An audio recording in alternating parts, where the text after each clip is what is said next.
नमस्कार। सेठ मुरलीधर मान सिंह का राजकीय कन्या महाविद्यालय भीलवाड़ा में मेरे अपने व्यक्तिगत यूट्यूब चैनल पर आप सभी छात्राओं का स्वागत करती हूँ, अभिनंदन करती हूँ। मैं डॉक्टर सीमा गौड़, पोषण विशेषज्ञ, आज आपको मधुमेह में आहार आयोजन के बारे में पढ़ाऊंगी। पिछले अध्ययन सत्रों में हमने मधुमेह के बारे में सामान्य परिचय जैसे कि मधुमेह की परिभाषा, प्रकार, लक्षण, कारण एवं मधुमेह की पहचान के विषय में अध्ययन किया था। आज हम मधुमेह में किस तरह से उपचार लें और किन किन बातों का ध्यान रखें के बारे में अध्ययन करेंगे। मधुमेह में उपापचय में क्या परिवर्तन होते हैं, आइए हम देखें। पहला, कार्बोहाइड्रेट। मधुमेह की अवस्था में चूँकि शरीर में लैंगरहैंस की बीटा कोशिकाओं से इंसुलिन का स्रवण या तो कम हो जाता है या बिल्कुल ही नहीं होता, या मोटापे या चर्बी के कारण जो एक्टिव मसल्स होते हैं, मांसपेशी कोशिकाएं होती हैं, उनकी इंसुलिन संवेदनशीलता में कमी आ जाती है, जिसके कारण ग्लाइकोजन पर्याप्त रूप में ग्लूकोज में नहीं बदल पाता और ग्लूकोज का ऑक्सीकरण भी कम हो जाता है, तथा हाइपरग्लाइसीमिया अर्थात रक्त ग्लूकोज के स्तर 180 मिलीग्राम प्रति 100 ml से ज़्यादा हो जाते हैं और इसके पश्चात ग्लाइकोज यूरिया अर्थात मूत्र के द्वारा ग्लूकोज का निष्कासन तथा पॉलीयूरिया अर्थात बार बार मूत्र त्याग करने की स्थितियां बन जाती है। अर्थात मधुमेह के दौरान कार्बोहाइड्रेट का उपापचय नहीं के बराबर होता है, क्योंकि इंसुलिन अपना काम ठीक से नहीं कर पा रहा है। दूसरा, वसा। शरीर को ऊर्जा प्रदान करने के लिए अब वसा का अधिक उपयोग किया जाता है, जिसके कारण लाइपोलाइसिस अर्थात वसा के अपचय की प्रक्रिया बहुत ज़्यादा बढ़ जाती है और वसा ऊर्जा का सांद्र रूप है। 1 ग्राम वसा से 9 किलो कैलोरी ऊर्जा मिलती है। साथ ही साथ वसा के ऑक्सीकरण के लिए कार्बोहाइड्रेट के ऑक्सीकरण से प्राप्त होने वाले क्रेब्स चक्र भी पर्याप्त मात्रा में चाहिए। इस कारण मधुमेह के दौरान वसा का अपचय ठीक से नहीं हो पाता, यानी कि पूरी वसा 100% वसा ऊर्जा देने के काम नहीं आ पाती और पूर्णतया वसा का अपचय नहीं होने के कारण वसा के उपापचय से बनने वाले उप उत्पाद एसीटोन बॉडीज़ जैसे कि एसिटिक अम्ल, एसीटोन तथा बीटा हाइड्रोक्सी ब्यूटायरिक अम्ल, ये 3 कीटोन बॉडीज़ हैं जिनकी रक्त में मात्रा बढ़ जाती है, जिसको हम कीटोनीमिया भी कहते हैं। और एक लेवल से ज़्यादा जब रक्त इन कीटोन बॉडीज़ को हैंडल नहीं कर पाता तो वो मूत्र के द्वारा निकलने लगती हैं, जिसको कीटोन यूरिया कहते हैं।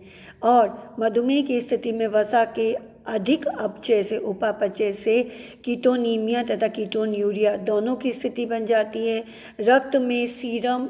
रक्त सीरम में कोलेस्ट्रॉल तथा ट्राइग्लिसराइड्स की मात्रा यानी कि लेवल भी बढ़ जाते हैं, अर्थात हाइपरलिपिडीमिया, हाइपर कोलेस्ट्रोलीमिया, हाइपर ट्राइग्लिसराइडीमिया की स्थिति भी बन जाती है।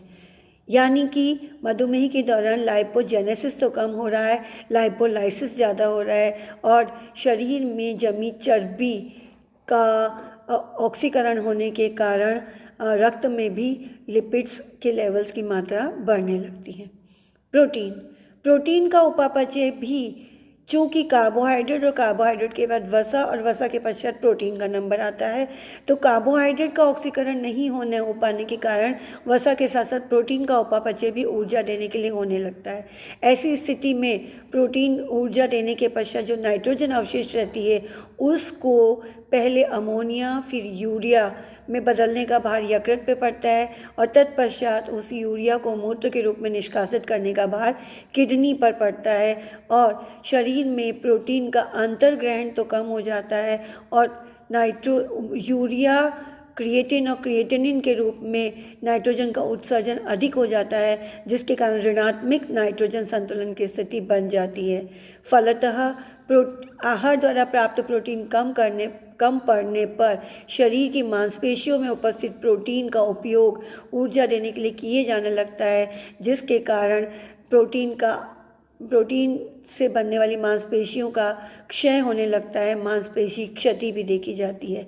इसी के साथ साथ प्रोटीन का उपयोग ग्लाइकोजेनेसिस अर्थात ग्लूकोज के निर्माण के लिए भी होने लगता है, जिससे भी रक्त के ग्लूकोज का स्तर बढ़ जाता है। इस प्रकार मधुमेह में कार्बोहाइड्रेट, वसा और प्रोटीन तीनों के ही उपापचय में सामान्य अवस्था से कुछ परिवर्तन आते हैं। मधुमेह का उपचार कैसे करें? मधुमेह का पहला और बहुत महत्वपूर्ण उपचार हम आहार के द्वारा कर सकते हैं। दूसरा, मुख द्वारा खाने की दवाइयों से अर्थात ओरल हाइपोग्लाइसेमिक टैबलेट्स। तीसरा, इंसुलिन के इंजेक्शन देकर। चौथा, व्यायाम के द्वारा। और पांचवा, शिक्षा के द्वारा। मधुमेह के आहार द्वारा उपचार के बारे में हम डिटेल्ड में चर्चा अगले वीडियो सत्र में करेंगे। आज के अध्ययन में हम इंसुलिन तथा अन्य उपयोगों के द्वारा कैसे उपचार करते हैं के बारे में अध्ययन करते हैं। इंसुलिन द्वारा उपचार। इंसुलिन रक्त में उपस्थित ग्लूकोज के स्तर को तो कम करता ही है, किंतु इसका प्रयोग चिकित्सक की देखरेख में ही किया जाना चाहिए, क्योंकि इसके प्रयोग से रक्त शर्करा की मात्रा एकदम से कम हो जाने अर्थात हाइपोग्लाइसीमिया का भय रहता है। अतः इंसुलिन का उपयोग शर्करा को नियंत्रित करने के लिए सहायक के रूप में किया जाना चाहिए, मुख्य उपचार के लिए नहीं। इंसुलिन को प्रतिदिन इंजेक्शन के द्वारा रोगी के शरीर में पहुंचाया जाता है, जो कि काफ़ी श्रम साध्य एवं कठिन कार्य है। मुंह से लेने पर इंसुलिन का प्रभाव निष्क्रिय हो जाता है, कारण मुंह से आप जो भी भोजन या दवाई लेंगे उसका हमारी आहार नाल में पाचन के फलस्वरूप सूक्ष्म टुकड़ों में वो टूट जाएगी, अपने बिल्डिंग ब्लॉक्स में, अपने ब्लॉक्स में टूट जाएगी। और इंसुलिन अगर आपने मुंह से लिया, जो कि एक हार्मोन है, तो जब उसका अपचय हो जाए पाचन के पश्चात वो अमीनो अम्लों में टूट जाएगा, तो वो इंसुलिन की भांति कार्य नहीं कर पाएगा। इसी कारण इंसुलिन के इंजेक्शन लेने पड़ते हैं और सक्रियता के आधार पर इंसुलिन के इंजेक्शन को 3 भागों में बांटा है: शॉर्ट एक्टिंग, इंटरमीडिएट एक्टिंग एवं long acting. Short acting insulin जो है, आप देखिए ऑनसेट ऑफ एक्शन इनका बहुत फास्ट होता है। इंसुलिन लगाने के आधे से 1 घंटे के दौरान ये इंसुलिन अपना प्रभाव छोड़ना शुरू कर देता है, यानी कि रक्त की ग्लूकोज को ग्लाइकोजन में बदलने लगता है और रक्त का ग्लूकोज स्तर कम होने लगता है। पीक एक्शन ऑफ टाइम इसका 2 से 4 घंटे के दौरान होता है और टोटल ड्यूरेशन 4 से 6 घंटे, यानी कि 6 घंटे के बाद ये शॉर्ट एक्टिंग इंसुलिन निष्क्रिय हो जाता है। वहीं इंटरमीडिएट इंसुलिन जो है वो 3 से 4 घंटे के दौरान इसकी रिएक्शन शुरू होती है, इसकी सक्रियता शुरू होती है। 10 से 16 घंटे तक इसकी सक्रियता बनी रहती है तथा 20 से 24 घंटे के पश्चात इसकी सक्रियता ख़त्म हो जाती है, ये निष्क्रिय हो जाता है अगर इसको ग्लूकोज नहीं मिले तो। लॉन्ग एक्टिंग इंसुलिन भी 3 से 4 घंटे के दौरान एक्टिव होते हैं। इनका पीक एक्शन टाइम नहीं होता, ये लगभग पूरे 24 घंटे के दौरान सक्रिय बने रहते हैं। अतः इन्हें दिन में केवल 1 ही बार लेने की आवश्यकता होती है और इनको लेने से हाइपोग्लाइसीमिया का रिस्क भी कम बना रहता है शॉर्ट एक्टिंग इंसुलिन के मुकाबले। आप कोई सा भी इंसुलिन लें, किंतु इंसुलिन पूर्णतया डॉक्टर की देखभाल में परामर्श एवं मार्गदर्शन के पश्चात ही लेना चाहिए। इंसुलिन की अधिक मात्रा अगर आपने ले ली और भोजन का उपयोग समय पर नहीं किया तो आपको हाइपोग्लाइसीमिया अर्थात रक्त में ग्लूकोज का स्तर कम भी हो सकता है। और ये स्तर अगर अचानक से, क्योंकि प्रायः ये अचानक से ही कम होता है और इंसुलिन लेने या हाइपोग्लाइसेमिक ड्रग्स लेने के कारण ही होता है, जिसके कारण व्यक्ति को बेहोशी आ जाती है, जिसको हाइपोग्लाइसेमिक कोमा या इंसुलिन शॉक भी कहते हैं। रक्त में ग्लूकोज के लेवल सामान्य से अधिक अर्थात 200 मिलीग्राम प्रति 100 ml से अधिक बने रहने और 300-400 मिलीग्राम प्रति 100 ml तक पहुंच जाने पर लंबे समय तक अगर ये स्थिति बनी रहे तो भी व्यक्ति को कभी कभी बेहोशी छाने लगती है, जिसको हम डायबिटिक कोमा कहते हैं। आप इस टेबल में देखिए, हाइपो तथा हाइपरग्लाइसीमिया में अंतर बताया है। हाइपोग्लाइसीमिया अर्थात इंसुलिन शॉक की अवस्था, हाइपरग्लाइसीमिया अर्थात डायबिटिक कोमा।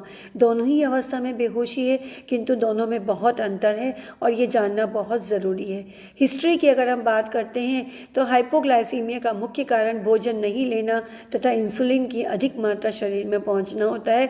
वहीं हाइपरग्लाइसीमिया या डायबिटिक कोमा की स्थिति में ऐसा कोई हिस्ट्री नहीं बनती। व्यक्ति सामान्य भोजन लेता रहता है तथा इंसुलिन ग्रहण नहीं करता और वो हाइपर या हम कहें हाइपरग्लाइसीमिया की स्थिति लंबे समय तक बनी रहती है और ब्लड ग्लूकोज लेवल सामान्य लेवल पे कंट्रोल नहीं किए जाते, तो डायबिटिक कोमा की स्थिति हो सकती है।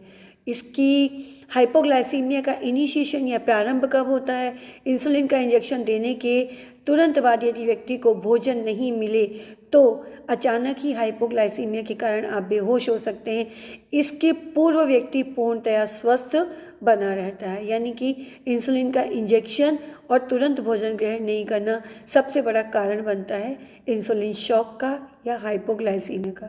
डायबिटिक कोमा में व्यक्ति अचानक बीमार नहीं पड़ता बल्कि धीरे धीरे बीमार रहने लगता है और बीमारी की तीव्रता की स्थिति में ही उसको बेहोशी छा जाती है।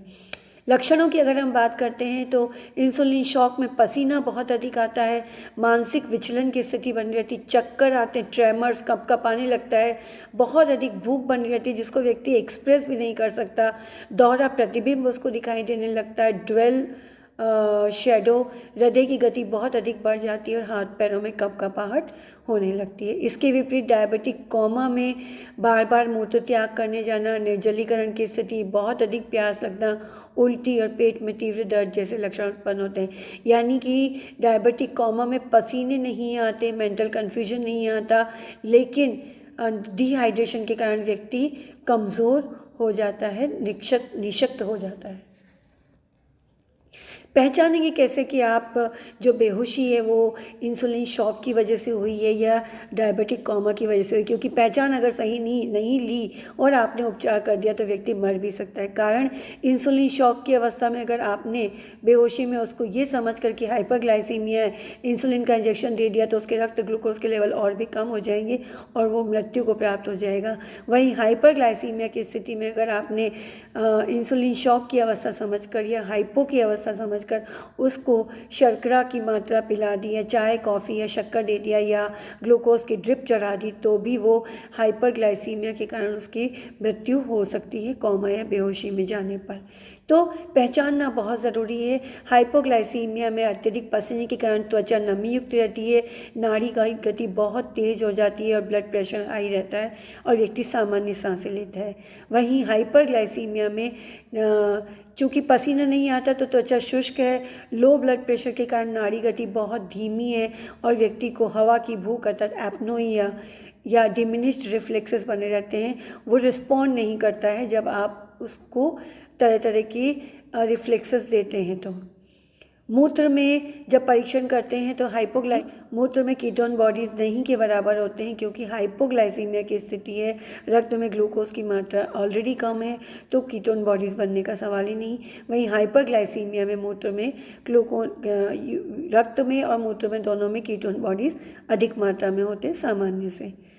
रक्त में हाइपोग्लाइसीमिया की स्थिति में शर्करा का लेवल बहुत अधिक कम हो जाता है, 80 मिलीग्राम प्रति 100 मिलीलीटर से भी कम हो जाता है। वहीं हाइपरग्लाइसीमिया की स्थिति में रक्त में ग्लूकोज या शर्करा की मात्रा बहुत अधिक 200 से बढ़कर 250, 300, 350, 400 मिलीग्राम प्रति 100 ml से भी ज़्यादा हो जाती है। इस प्रकार हाइपो और हाइपरग्लाइसीमिया में अंतर समझना, उसके लक्षण पहचानना और उसका उपचार करना बहुत ज़रूरी है। हाइपोग्लाइसीमिया में जहाँ व्यक्ति को तुरंत शर्करा की गोली, मीठी गोली या मुंह में शक्कर दे दी जाती है जिससे कि उसके रक्त में ग्लूकोज पहुंच जाए, वहीं हाइपरग्लाइसीमिया की स्थिति में तुरंत इंसुलिन देने की आवश्यकता होती है।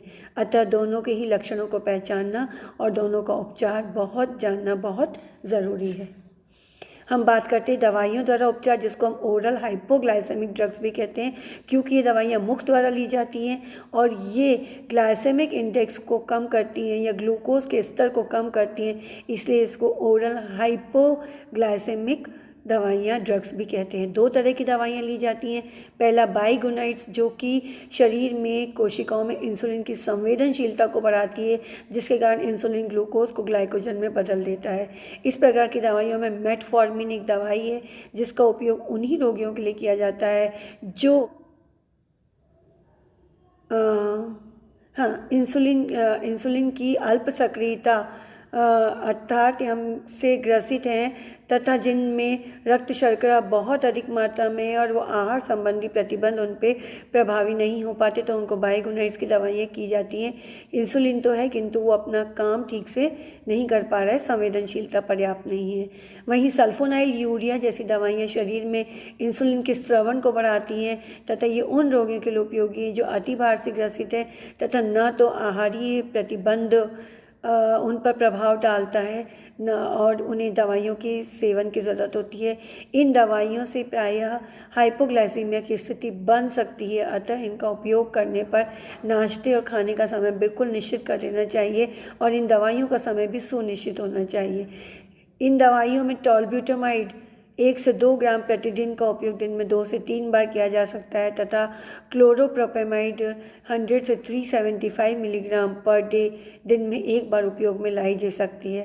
आप कई बार चिकित्सक दोनों प्रकार की दवाइयों को मिलाकर भी दवाइयाँ प्रिस्क्राइब करते हैं, किंतु आप कोई सी भी दवाई लें पूर्णतया चिकित्सक की देख रेख में उसके परामर्श से ही ओरल हाइपोग्लाइसेमिक ड्रग्स का इस्तेमाल करना चाहिए। व्यायाम का मधुमेह पर नियंत्रण पाने में महत्वपूर्ण भूमिका है, क्योंकि व्यायाम शरीर की मांसपेशियों को तो ताकत देता ही है, साथ ही साथ शरीर की मांसपेशियों में टोन भी पैदा करता है, उन्नत करता है और इसके अतिरिक्त व्यायाम के द्वारा रक्त शर्करा जो है वो ऊर्जा को काम में लेकर इंसुलिन की क्रियाशीलता को भी बढ़ाता है। मतलब जब व्यायाम आप करते हैं तो मांसपेशियां सक्रिय होती हैं और उसकी इंसुलिन संवेदनशीलता बढ़ती है, जिसके कारण रक्त शर्करा का स्तर कम हो जाता है। व्यायाम का समय और प्रकार, किस प्रकार का व्यायाम करना है, ये इस बात पर निर्भर करता है कि मधुमेह किस प्रकार का है। IDDM insulin dependent diabetes mellitus है या NIDDM। साथ ही साथ व्यायाम से पूर्व रक्त शर्करा का स्तर क्या है तथा मधुमेह की जटिलताएं किस प्रकार की, जिस रोगी को आप व्यायाम सुझा रहे हैं उसको किसी प्रकार की कॉम्प्लिकेशंस तो नहीं है।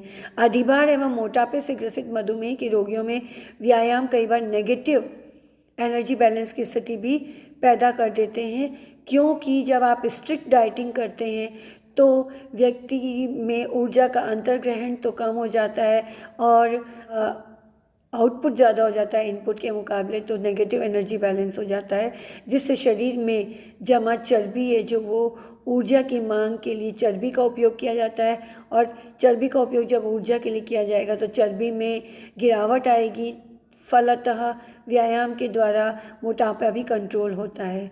हाइपोग्लाइसीमिया या संक्रमण के दौरान हाइपरग्लाइसीमिया की स्थिति में व्यायाम कभी भी नहीं करें।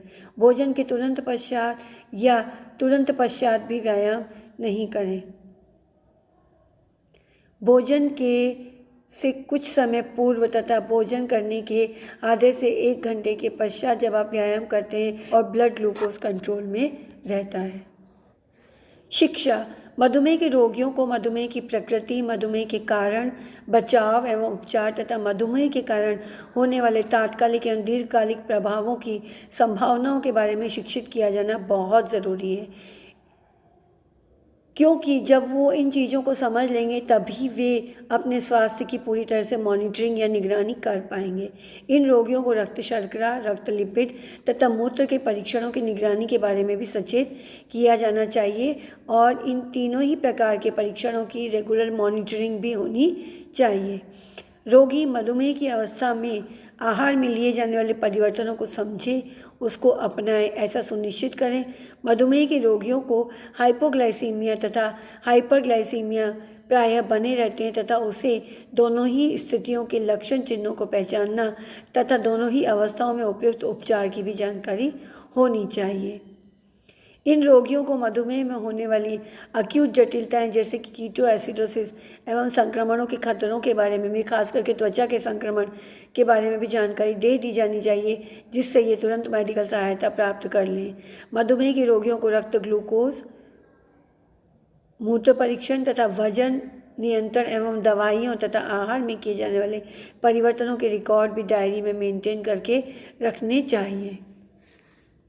मुझे आशा है कि आपको आज के वीडियो लेक्चर में जो मैंने मधुमेह की पहचान के उपाय बताए और मधुमेह की निगरानी और मधुमेह को कंट्रोल करने के लिए जो उपचार के उपाय बताए, insulin, oral hypoglycaemic tablets, exercise and education, चारों के ही बारे में अच्छी तरह से समझ में आ गया होगा।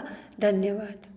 अगले अध्ययन सत्र में हम मधुमेह के दौरान आहार व्यवस्था आप कैसे करें, आहार द्वारा कैसे मधुमेह का उपचार कर सकते हैं का अध्ययन करेंगे।